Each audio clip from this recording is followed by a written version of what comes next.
皆さんこんにちは。命を守る参議院議員の川田龍平です。私は生まれながらの病気である血液病の治療をするために血液製剤、特に輸入の血液製剤というのを使ってきました。でこの輸入の血液製剤に HIV ウイルスが混入していたために、自分は HIV に血液製剤を通して感染をしたこの薬害の感染被害者として、この薬による被害を受けた被害者として裁判を戦い、国と製薬企業相手に裁判を戦って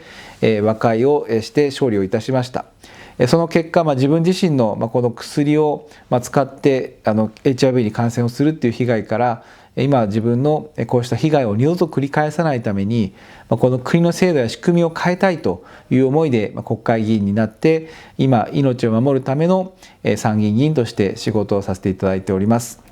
私自身はこの命をいかにしてこの守っていくのかということを、今この新型コロナウイルスの問題を通じて、今世界が経済よりも命が大事だということをかなり意識するようになってはきていると思いますが、一方においてまだまだこのグローバル化や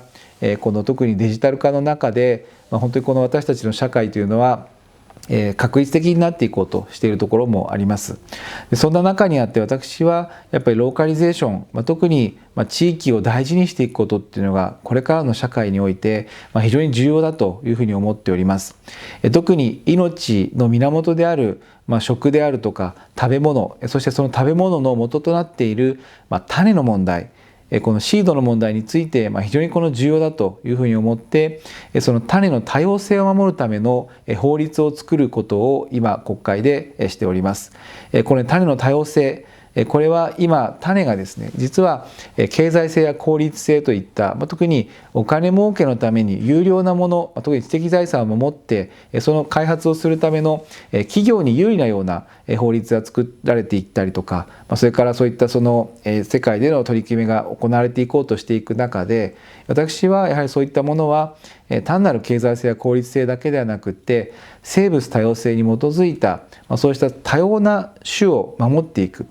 これはその有益かどうかとか本当にこの経済的に利益があるかどうかだけではなくって、その単一のものを作っていくんではなく、やっぱりそういったもっともっと私たちの多様性によって豊かなものを社会に残していく、そういったことを公的な機関がやっぱり担っていかなければいけないんではないかということで、それを法律として書き込んで今作っております。ぜひそういった特に食の問題、この食文化とか地域における食っていうのはやっぱ本当にそれぞれの地域によって食べているものも違えば、そういった生産の仕方も違えば、本当にそういったそれぞれの地域によって違いがあって、その人の文化があって、そこから文化が生まれてきていることもあります。ぜひそういった多様な食文化、それから多様な命をしっかりと守っていけるような法律を作っていくことによって、日本国内においてもそうですし、ひいては世界においてもそうしたローカリゼーションの活動がしっかりできるようにしていきたいと思っています。食を地域で回していくこと、そして経済の本当に地域で回していけるようなそういった社会を作っていけるように、学校給食のこの食を通して学校給食ですとか、その子どもたちの給食なんかが本当にその地域で回っていくようになっていくこと、そしてその子どもたちがそういった食文化を通じて、この食育を通じて子どもたちがそういった食の大切さに目覚めていくこと、そしてその流通の大事さ、そして食のことを通じてこの経済が回っていく、そういったことを子どもたちが学んでいくことによって、やっぱこの大事なローカリゼーションということを